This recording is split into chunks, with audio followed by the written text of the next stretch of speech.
Hello, everyone, and welcome to Conversations with Khofane. I'm Khofane Medisa, and today I'm not joined by only one but two incredible ladies as we continue this female leadership series, specifically focusing on the women leaders in Botswana. Hi, Botho and Tebogo, how are you? Hi, Khofa. I'm so excited to have you both with the same look color. I swear, the synergy amongst women is always so beautiful. So how have your weeks been ever since? I know I've been talking to you for a while, but we and I haven't been acquainted as yet, Phiri. Tebogo, I know you've been very busy. Yes, Yeah, indeed. what have you been up to? A lot. I do a lot. I was in Cape Town last week for the Bonds and Loans Conference. And we tend to do a lot in corporate. So it's good to be back and very happy to be on this podcast. Amazing. And you, Botho? Busy as always. Yeah, doing this and that. But it's just that. What is this and that? I mean. Oh my God. Look, the industry we're in, it's quite a hectic industry. It's a financial institution. It's busy, it's hectic. And usually at the start of the year, you want to do the most, especially when you're a salesperson, you're a numbers person. So we usually say quarter one is actually a measure of your year. So you try to close as much as possible. If you miss, then just know that the whole year you will be doing the chase, which is not nice. Yeah, start the win early. I understand why you wanted Botho to be on this podcast with us, honestly. But Tebogo, could you just give us your background, tell us who you are, and then, Botho can also chime in and tell us also your background and who you are and what it is that you do. Okay. I'm Tebogo Giddie. I'm corporate director at ABSA. I've been with ABSA for 4 years. I've been in banking for 16 years. That's a long time, right? Almost 2 decades. Almost 2 decades. But who am I? My purpose in life really is to give. I honestly wake up to give. I honestly wake up to create a chance and a change for somebody out there. That really is what I do. Day to day, I interact with corporate clients, but if you break all of those walls down, I'm interacting with people. I'm interacting with people who are trying to make a change. I am part of that change. And I think for me, that's just who I am. Yeah.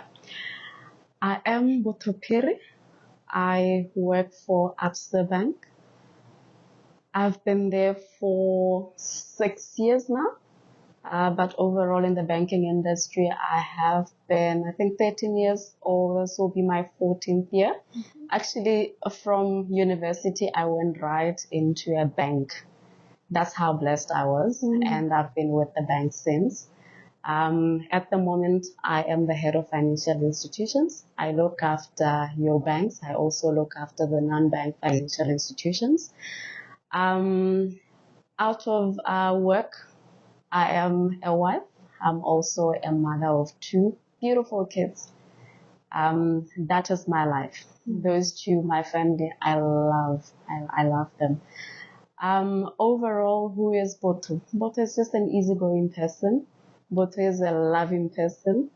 Botho is a very authentic person. So everything I get to do, it has to be legitimate.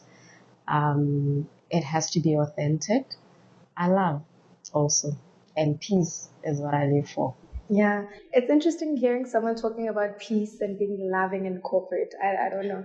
Sounds like a huge oxymoron. I mean, I think I'll just dive deep into it now to talk about the stereotypes that come with being a female leader, especially in corporate, and especially with your view of things that, no, you don't need to fight. We can solve things amicably. So, I mean, what are your views on that? Are these things that you may have struggled with in the beginning when you started, or you're still struggling with, or you've found a way to navigate around it? Yeah, let me start with that. Because I think from a corporate perspective, we are here together because it's changing, or at least we're cautious of what the change needs to be, particularly for women. When I started, for the most part, men had more seats on the table in corporate. It's exciting that it's changed today. We've got a lot more female CEOs today. But what are we trying to do? I think we are very cautious today of being women and being great and not emulating men to be great. For the most part, I think when I look at even just our dress code sometimes, it's got to change, right? We've got to be comfortable. We've got to dress up in such a way that, we don't need to be in shirts and suits and stuff. And I know I'm in a shirt. I honestly wanted to dress down today, but I said, okay, let me do my part and look really, really well. But part of the things that we are navigating today, and when you asked me to do this podcast, and I said, can I do it with Botho? And the view first was, okay, maybe let's separate the two. Like, no, we've got to do it together, because what we represent today is the change that the world needs. She makes me lighter. You can see. I tend to wear the very conservative colors. She's a lot more brighter, and her personality is a lot more brighter. It brightens our life, certainly in the office. But outside of that, life is supposed to be light. Even when we do very difficult things, even when we make very hard decisions, we've got to realize that at the end of the day, if life itself remains hard, it's just not going to be worth it. And we can't live to work. We can't live to purely focus on, if I'm tired today, I've got to gain energy because tomorrow I'm going to work. No. You've got to live for life itself, and work thereby becomes part of it. We are not there yet, but we're certainly going there. Yeah. Yeah. You commented on being in the corporate space, and I'm able to say I love, authenticity and the likes. Look, it's people like them, it's women before them that really did the spade work. And we continue to also try to create that environment that would be conducive for all, including women. And we're leveraging on that. And it's also my work to also ensure that I'm creating an enabling and conducive environment for both gender, right? Both male and women. Mm-hmm. But most importantly for us, we need to realize the fact that we're different. Our struggles are not the same as the struggle for a man. And we are also saying, when we are saying we are pushing the agenda for a woman, it's not to say we're going to just promote a person because you're a woman. No, it doesn't work like that. It's absolutely on merit, right? We take care of both men and women, but all we're saying is that sometimes women, they do have the capacity, but the struggle that they face, be it at home, just being a woman in the society, and then you come to work, then you just feel some sort of overpowered by the room, right? And we're saying we just want to create a conducive environment that will enable all to thrive. That's all about it. And then how do I remain authentic and still make it? Honestly, for me, it's the environment that has already been created, right? And for me, it's also my ability to relate with almost everybody. And respect is also key. You need to respect everyone, regardless of age, regardless of gender, regardless of position. It's all about respect. So if you do everything with respect rather, if you argue with respect. Yes. Oh, this is so good. I appreciate what you're saying, because it shows that, you hear a lot of relationship coaches say that a relationship works out if you have shared values. And I can see that the shared value here is just respect and it's kindness and all of that. But also, I'm sure that when you created the environment, when you helped create the environment of shared equity and, so to speak, an environment where people can be themselves, it may not have necessarily been the same for you. Can you potentially recall moments where you said to yourself, once I get to that leadership position, I'm going to change how things work? It's something that kind of strike a chord to say, this is not the environment that I want to be in. Yeah, that's a very powerful question, because when you create a conducive environment, or when you do something that creates harmony for a lot, what we never actually realize or recognize is what it takes away from you. There's a lot that is taken from a leader when they create that. It means that you are opening up yourself, right, to a point where you recognize probably where you started off on the wrong foot, and it has to be okay. You've got to recognize where you're probably getting feedback on certain decisions that were not necessarily favorable. You've got to take it. But what you've got to premise your focus on is, what is the journey that I'm on? And in the aspect of creating an environment, you've got to realize that you've got to consistently at some point step back. That for me it's not easy, but if you are being a leader, you've got to at some point move to the background. And you've got to see the sprouts, the green shoots that you are working towards, because if it is indeed an enabling environment, you will see people prosper. Yeah. Now, you've got to let them prosper, and at some point you've got to share the spotlight. This is what we're doing today. And that has to be the ultimate aspect of success in leadership. And when people say, when you've done it well, people should push you out of your job, it's actually true. That's what, as leaders, we should be working towards, to build so much that you get pushed out of your job. So, today we're speaking, purely about women. It's International Women's Month, and we can go on and on around the right or wrong, and as I speak about this, I think there's always an undertone of, it's so difficult, right? It's not easy, right? In all of that, if you understand what your purpose is, it's got to satisfy you. If it can't satisfy you, it probably means that you haven't grasped the real reasons of why you're doing it, because it should come with a good sense of gratitude and success. Like that hit me hard. That hit me hard. It's like a little meditative therapy session that I'm going through right now.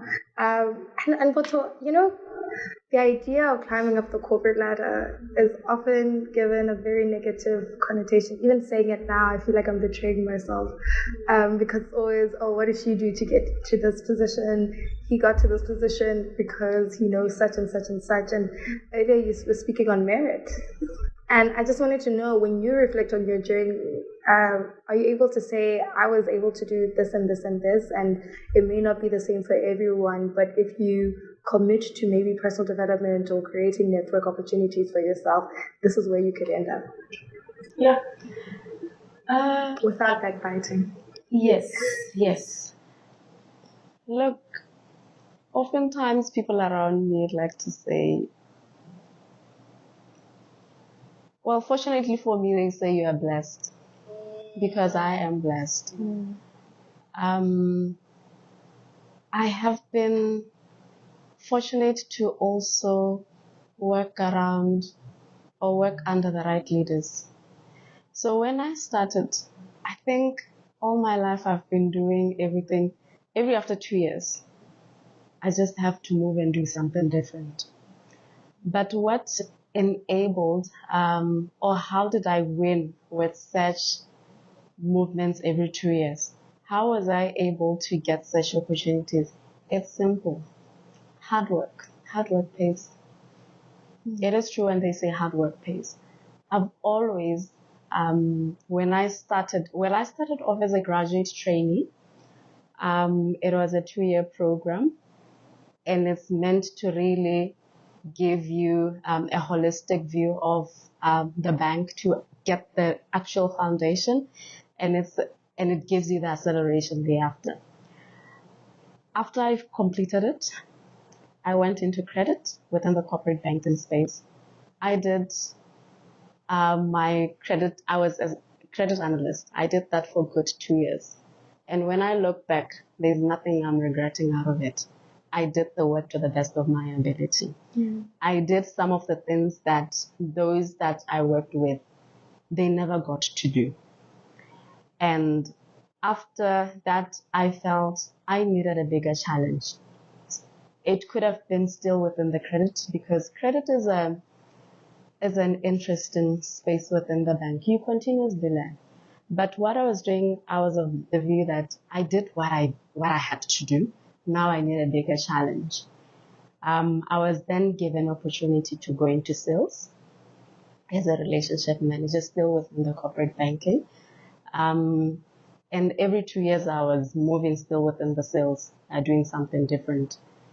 I moved out to another bank. I stayed there for 2 years, but it was 2 years for a reason. Then I moved and then I joined. It was Barclays then transitioning into ABSA. But overall, I can just say to you, like Tebogo has said, if you understand your purpose, if you know your mission, and you commit to that, and you work hard. If you work hard, the results will show, right? The numbers, for some of us, we work for numbers. You can't hide numbers, right? If the numbers are coming out red, they are red. They don't lie. They don't lie. They like to say that numbers don't lie, right? So, and honestly, if you're performing, no one can actually take that away from you. And I think another thing is that which should also be a message to the coming ones. If you work hard, right, the numbers will tell the story, right? But again, never assume that people around you know what you want to be next, right? The power of also communicating and raising your hand is important. And also volunteering yourself, right? Just be there, just be available for everyone. Be fluid. Be able to collaborate and work well with everyone. People will see you and you will get the promotion you want. But I'm curious though. I've heard about what you call it, performance, something where you try to do your best and then in return they give you more work and not a promotion and not an increment and all of that. So yes, you are blessed, but what then in situations like that where you find yourself, you're working and you're trying to put your best foot forward, and but yet you're still not being recognized? Is this when you do the 2 years thing and you see that it's time's up, let me go to the next? So, for me, how I survive that, because it does happen. For me, how I survive it is, even if they turn a blind eye on me, that the ball still is in my court, right? And the fact that whenever I wake up and I get into my car, I tell myself that I'm a child of God. My God is God of excellence, and therefore everything that I get to do should be nothing short of excellence. And my reward also, it doesn't come from a person. My reward comes from God, because He's the one who sees it. Even when Tebogo is out of the office, you are there putting in extra work. He's actually the one who is saying that you were there, you were putting in the extra work. Unfortunately, your boss was not there, or your leader was not there to witness that. They're not going to be able to witness everything. So for me, I always say my reward comes from God, because He's the one who sees it all. Even when these challenges I'm faced with, I don't then get to sit back and lower myself or reduce the work that I'm doing, or produce poor quality work. No, remember your reward comes from God, so continue to work. When your time comes, it will come. But again, if it doesn't work, I say move, because it doesn't work. Just move. So I move. If it doesn't work for me, it's how I've been playing it. If it doesn't work for me, move. and it's not happening for you for a reason. Yeah. I think just to add on to that, in any situation that you are in, there's got to either be a lesson. Yeah. It can be good or bad, right? Or there's a takeaway. If you are starting the realms of work, and I think the question you asked is, you keep on getting more and more and more. Probably we call them stretch assignments. You are not getting, the necessary reward at the time that you're being stretched. You've got to calibrate why you are in that environment. Yeah. There are environments or there are moments where the reward or the recognition of the extent of the work is not what you are there for. But don't leave that place without the lessons. Yeah. There will be an environment, and you've got to be, that's why stakeholder management, internal engagements, representing yourself well, such that you're able to voice your opinions, becomes very, very important.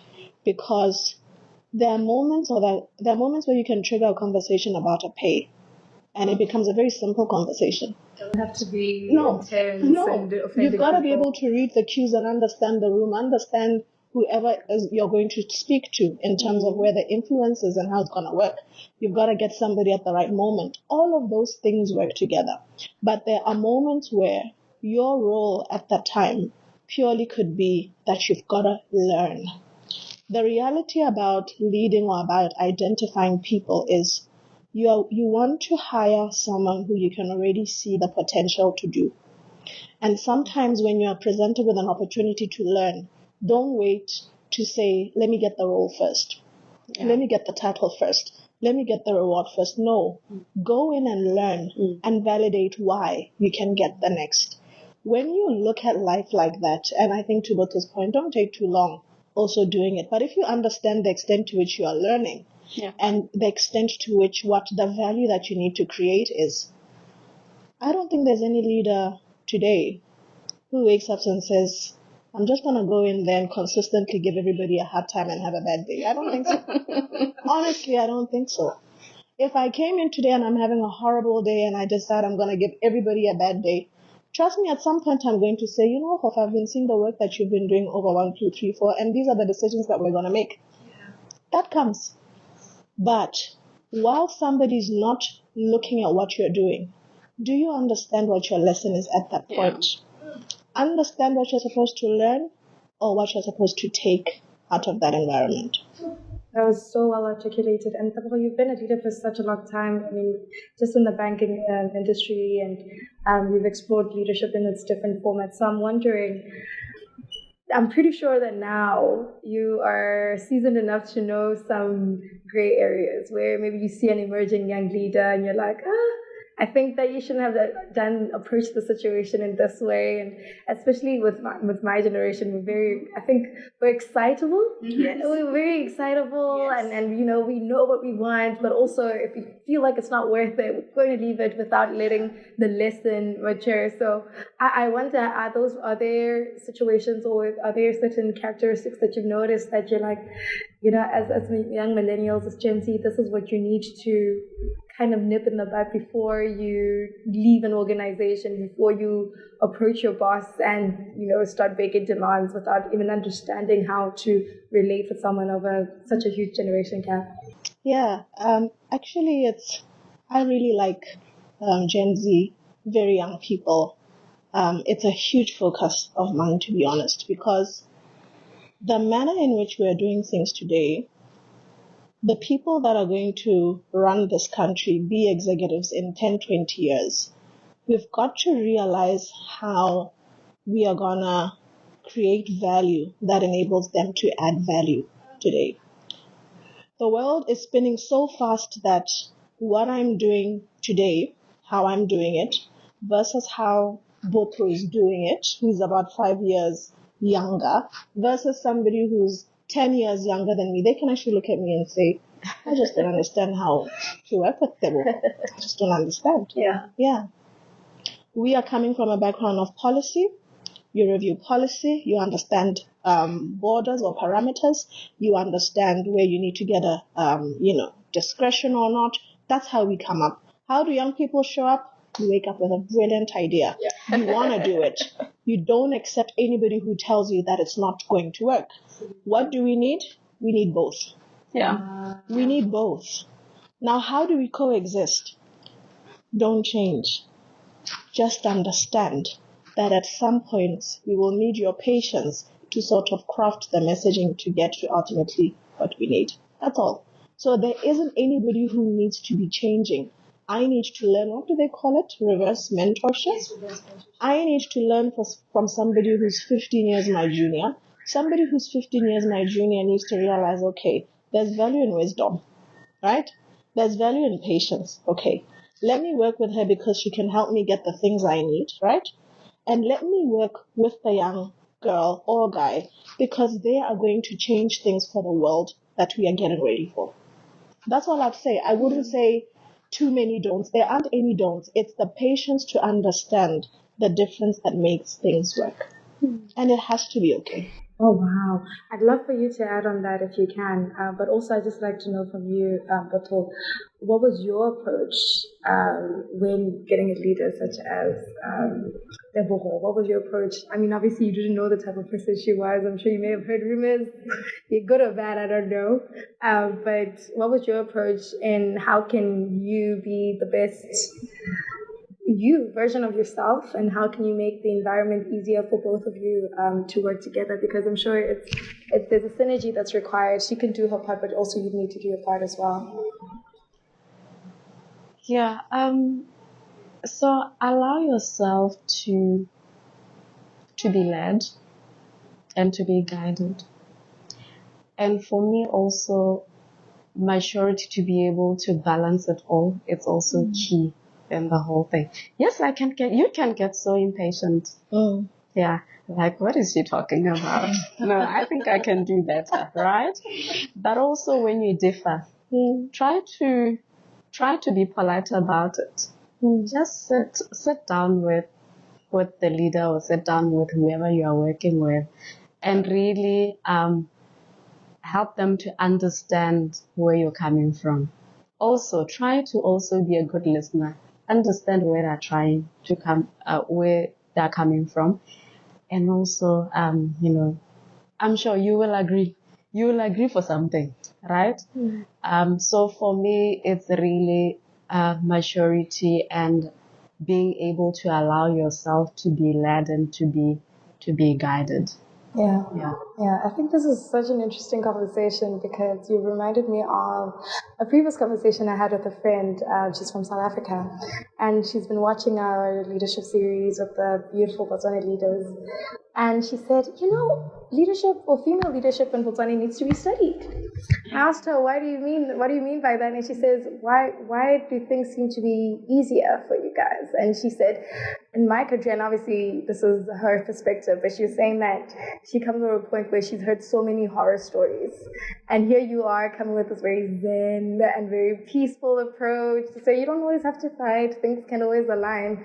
And I'm realizing that Botswana, in essence, is as conservative as we are and as somewhat quiet as we are as a nation, we're also very progressive in how we view leadership and how we, especially in corporate, and we've always heard about toxic environments, but to be honest, I've often even wondered if this was Western terminology that was kind of imposed on us, because it just seems to be working out. So, I mean, you've been related with leaders from different parts of the world, so I'm wondering, when you compare them with Botswana, and just based on your experience, and also, you can let us know what you think.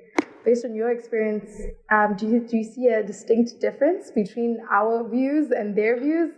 Yes, sure. When you take me back, to prior leaders, a lot happened, hey? But all really, no, let me put it this way. Yeah. We are different as leaders, right? And different moments or different lessons for one person requires different kinds of leaders. When you run the risk of never being able to navigate certain challenges when you don't have a very tough leader. That's the reality. I've had tough leaders, and it's also a benefit. The person who was a very tough leader to me at the time, we still talk today. And while it was tough, and trust me, it was not the best at all, I learned a lot. Yeah. Some of the resilience I have today is because of that, right? So I think the conversation you had with the friend that you have, I think you've summarized it well to say we are very progressive.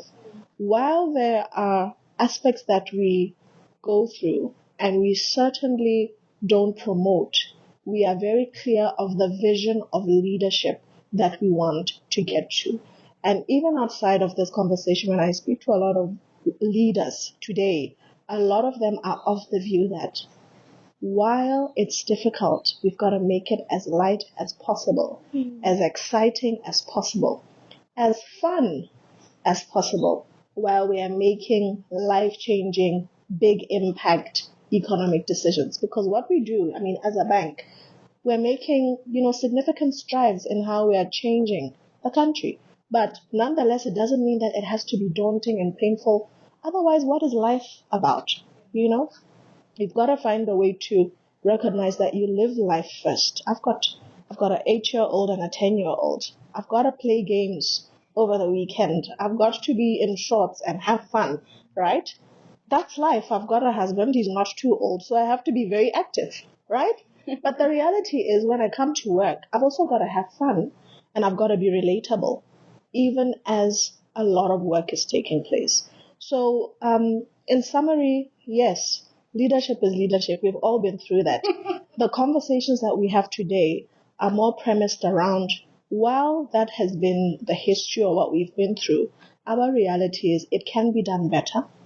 You don't need to take somebody through excruciating pain to teach them how things need to be done. While pain teaches us lessons quickly, not everything needs to be taught through pain. And while true success comes with a lot of sacrifice, you don't need to, it doesn't need to be extremely painful sacrifices, that you almost get to a point where you want to quit. You've got to say, I'm sacrificing because I'm going to do X, or I'm happy to make this sacrifice because I get it. Not where it's excruciating, painful sacrifices because of the view of success. That's certainly what we're trying to change. Yeah. The truth is, leadership is not easy. It's not easy at all. So what she's talking about is actually a journey that every leader embarks on, right? And that is if they only make it intentional for themselves. So for me, I think what is key as a leader is first invest in yourself. When you've invested well in yourself, you really can't fill the next cup from an empty cup or from a broken cup. You know what I mean? Or fill it with a half empty cup, because you're ultimately going to finish yours and you're going to lead people in a miserable manner and unaware. Sometimes I think it's the blind spots in us, right? So this is why it's key to take care of your well-being, to be healthy, to stay, to try to. I think we don't talk a lot about leadership and health. Yeah. But it's really very paramount. We go through a lot. We work a lot. Sometimes you find yourself lost in the whole thing, right? At work, you also have a home to run. But if you lead and you don't take care of your well-being, your health, So true. your kids are just going to have a mom who is Not present. not present, who's broken, right? You are not giving back to the kids. In as much as you're giving back to the organization, you are raising kids. So you need to raise them in an environment that is really healthy. And therefore it's important to stay healthy for yourself, for your family, for people that you lead. Absolutely. Yeah. And it goes to what I said earlier. Don't live to work. don't live to work, right? You can't live your life purely to just have energy to do work and nothing else. It's still a journey for some of us. You know, Hofa, last year I was drowning, I must say. I was drowning.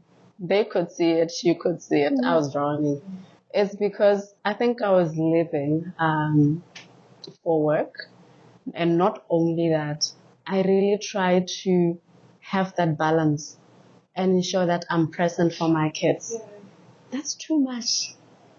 It's too much. You want to, so you can be, you feel your day was rough, and it can be rough. Your day was rough. You get into the car. Then I would just like, okay, now I'm going to my kids. They can't see me like this. They can't see me like this. And you're going there, it's late, but you still want to do homeworks with them. You've got a little one. She wants to play. You really try to be present. It's a lot. It's too much. Now this year, part of my resolutions were like, no man, no. I cannot continue like this. I need to take care of my health. So I enrolled in a gym. Everybody was clapping for me. Sometimes I miss, but at least I ensure that if it's not 3 times, my commitment is 3 times, right? At least I do it twice. And I think I started well when there were a lot of these marathon activations. I took advantage of that. Myself and my cousins, so I was like, every Saturday we're going to go for these marathon activations. And they're doing well for me. I go for gym. Well, I don't do your heavy gym. I do my yoga. I do, it's not so heavy, but it does help. It does help. And I'm a better person. I feel those backache pains that I suffer a lot from, they're a lot much better right now. I can sleep. So happy. I can sleep. Yeah. Happy to hear so. Yeah. Like, what's going on with your back? You are young. So this was something you had noticed before that last year, which is... So we started following up what is it called? Ergonomic chair? Yes. In the office. So I'm like 3 months later, are you feeling better? I've got the chair, but I'm not sure. So I'm glad Botho is at the gym. I'm glad that you were able to notice, and for you to be, I think you really are blessed to know that when you're going through something, you know that your leader can notice, and it's not necessarily something you need to voice out, but also you're comfortable enough to say that this is the challenge I'm going through. It's not necessarily work related, but if your personal life is affected, obviously it's going to affect your work as well. And Tebogo, we hear a lot about competition, especially in your sector. It's very competitive, but I'm also learning that competition without collaboration there's a fine line between the two, but collaboration is about moving forward together, I believe. We are people first. I think that is the most basic manner that we've got to put it. We, not just about, she's a very good friend of mine. I mean, most of the weekends in a month, we will, and we manage ourselves. And not only her, even, with other people as well, because, you start at very junior roles. Tomorrow you're all in similar roles in different places, and it's a little bit crazy.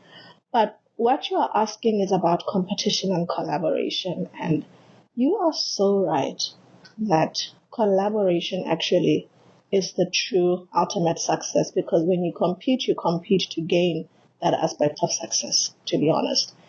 The people that we need to be today, and even in internally as we work together, I'm sure you've heard back in the day you'd have someone saying, the boss doesn't like me because I came looking good, or, all of that stuff. And I'm like, guys, those leaders have retired. They are not in work anymore. We are not like that, right? We are not like that. I'm the one who will say, but there's this yoga class. Do you want to come? There's this Pilates class. I think it's really good. Do you want to come? Today we're doing this together. There's no point to compete. You've got to realize that you are better as a person when you give and when you share. Yeah. Everything else, I honestly don't know what the value is. Yeah. I don't know. Yeah. Yeah. Yeah, and then for you as well, when paving the way, is that something you also consider as well? Very, very well.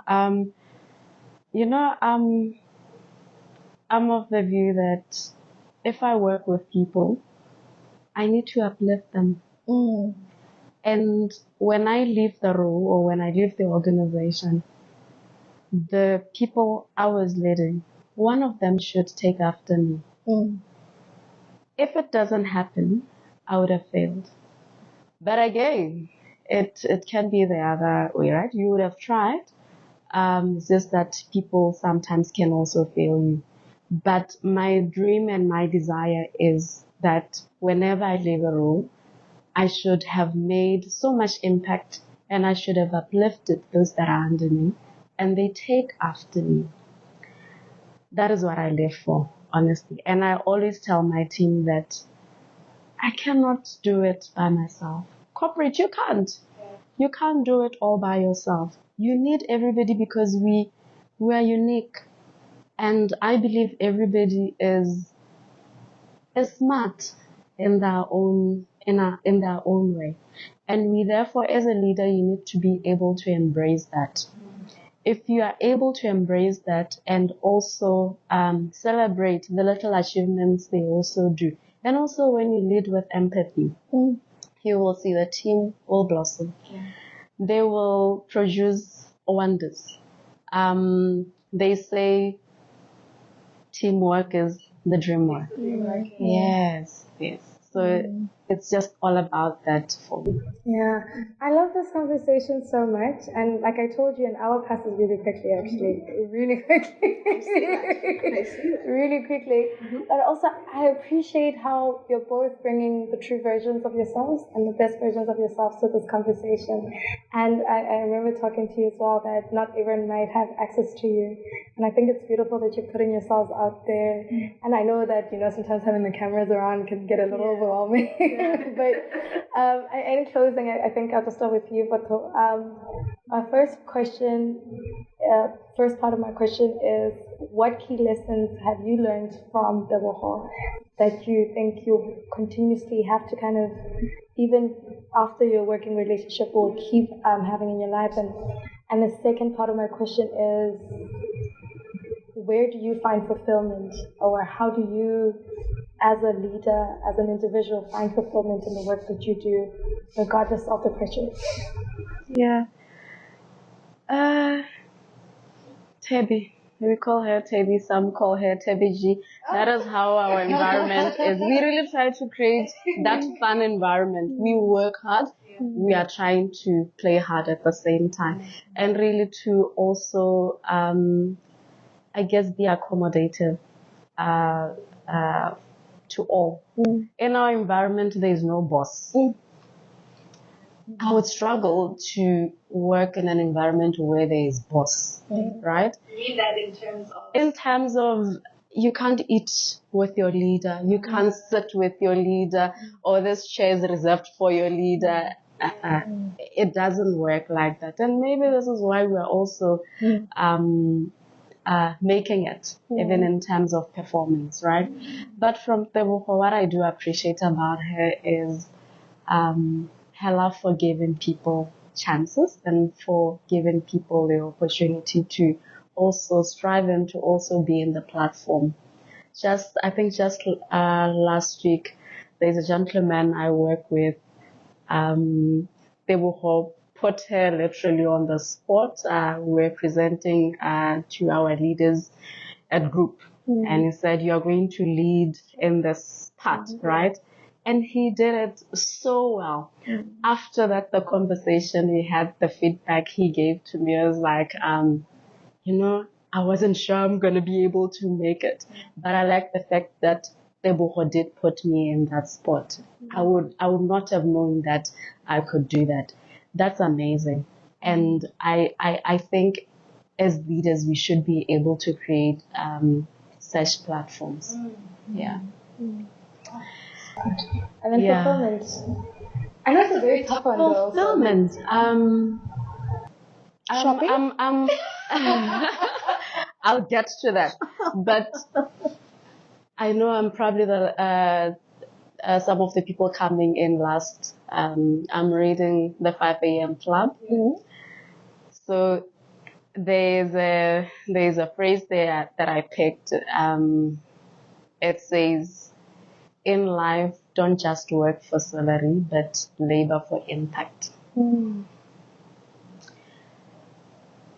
These days, I think everything I touch is just all about impact. And I've also come across somewhere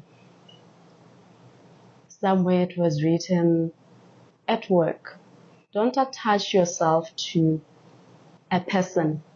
Don't attach yourself to an organization or a project or the environment. Attach yourself to a mission.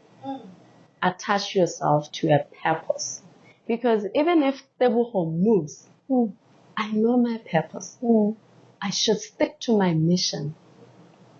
Then you will make it.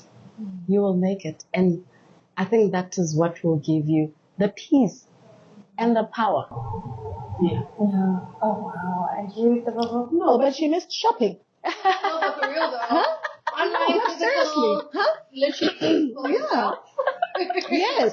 So anyway, I think the other aspect of fulfillment for Botho is shopping. You should see Botho's shoes. No, I'm looking. I'm always The like, outfits? when you go shopping, you know, I'm like always conservative colors. I'm like, Botho. Ever since I joined the Red Bank, I'm like, can you help me? Like, with bright colors, like a red jacket, you know, like, and I'm still waiting, but every time she gets the colors right, even with her shoes. So I think it's another aspect of fulfillment for me. Impact in shopping. I got it. Looking good. I think it's part of creating an Looking impact. good. Looking good. You know what? Looking good. And be comfortable in your own skin, in your own self. And I must give it to Afsa, right? I used to be the blacks and the navy blues. Why are you looking at me like that? Because you're wearing black, right? But I can see you're colorful. It's okay. Then I got introduced to Afsa. Afsa is so colorful. Has got all shades of purple, blah, blah. The environment is also, colorful. I started to try color. I loved it. And the fact that you also work in an environment that allows you to be you.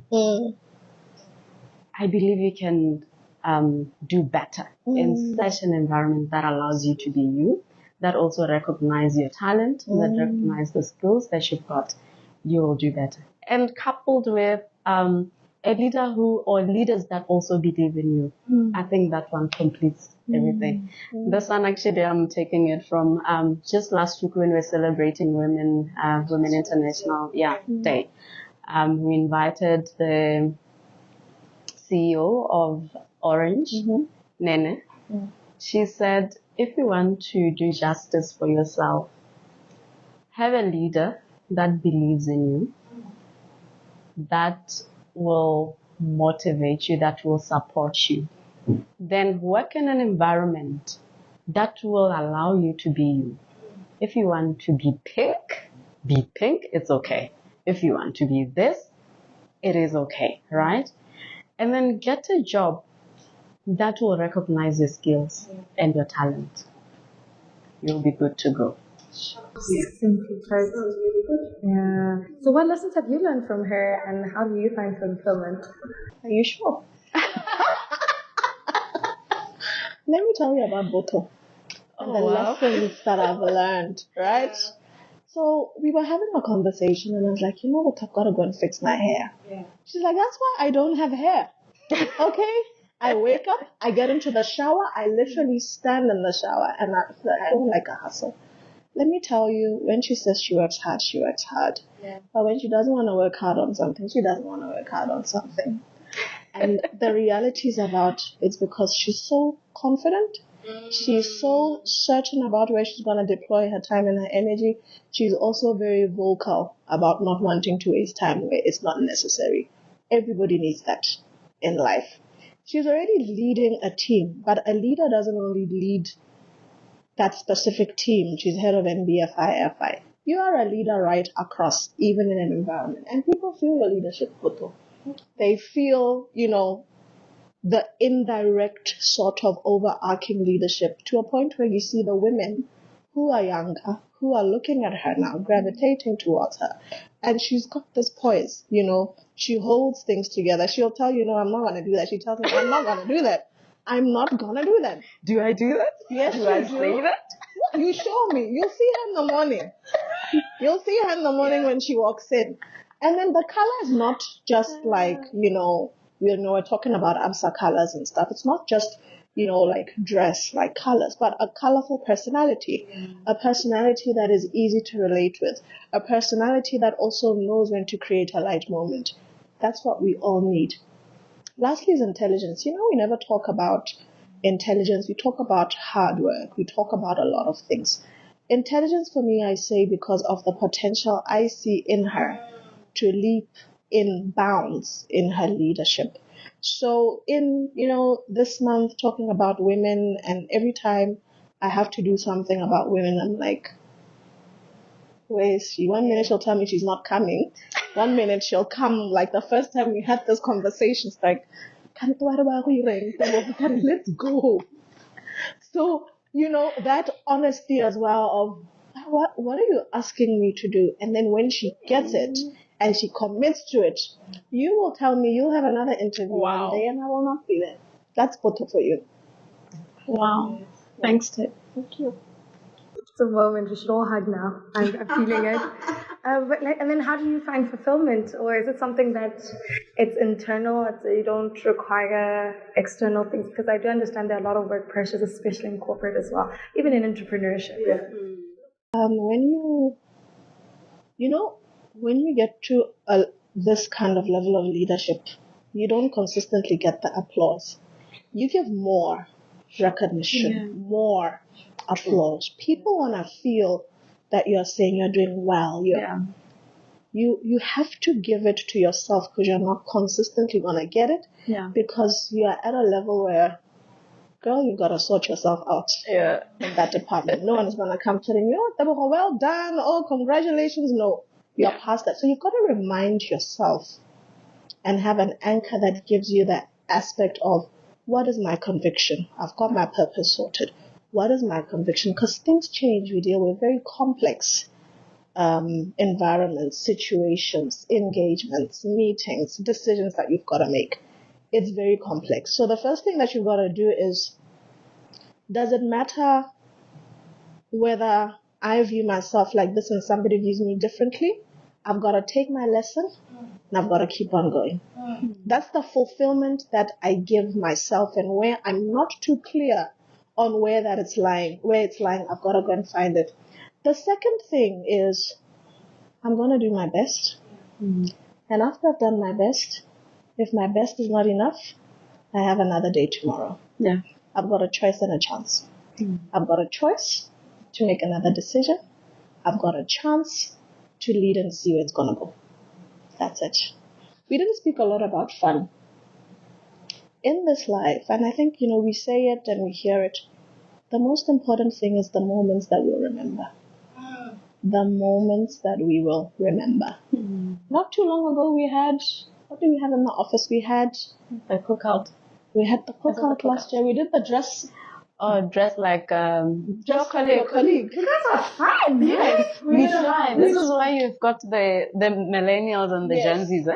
Absolutely. Yeah, they came up with something. They call it Fresh Fridays.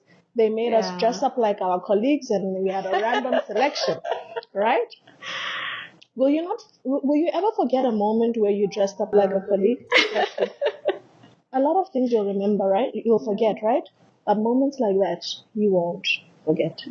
It's about creating moments. And I say this because the aspect of fun in an environment where we're constantly chasing financial performance, in an environment where our clients are very demanding, naturally so, because they are making life-changing, massive impact decisions in their industries as well. So there's always time pressure to complete a transaction, always time pressure from a service perspective, constantly wanting to make sure that you are leading in whatever that you're doing. when do we create a moment to just relax? For me, if we can have those moments where we absolutely become human and remember why we started, for me, that is my sense of fulfillment. And not only in like the job, I'm constantly trying to regenerate myself as well. I love going And to the she's gym. really trying, eh? Trying, right? Thank you. I go to the gym, I exercise. I'm literally one of those people who, if I have to go, I have to go. Because this aspect of living to work and being so exhausted that on the weekend all you do is rest to be ready to go to work on Monday. No, not life. Sure. Beautifully said, you two ladies. I think we need to have a part two, honestly. So talk to Afsa, I think. But I think all in all, I've learned so much, and my heart is at rest. It's so beautiful knowing that this is what we call leadership. And when we talk about women, you stand as true pillars of what we should be emanating, especially as Africans as well. And I think that I remember having a conversation with an American a while ago, and he said, global problems are often solved by African solutions. And I think you are such a beautiful solution to a lot of the things that issues that are faced in leadership and corporate. And so thank you so much for joining me, and I'm sure the audience has learned a lot as well. And thank you all so much for I believe so. And thank you all so much for watching. It's been an incredible journey, and we'll see you next week.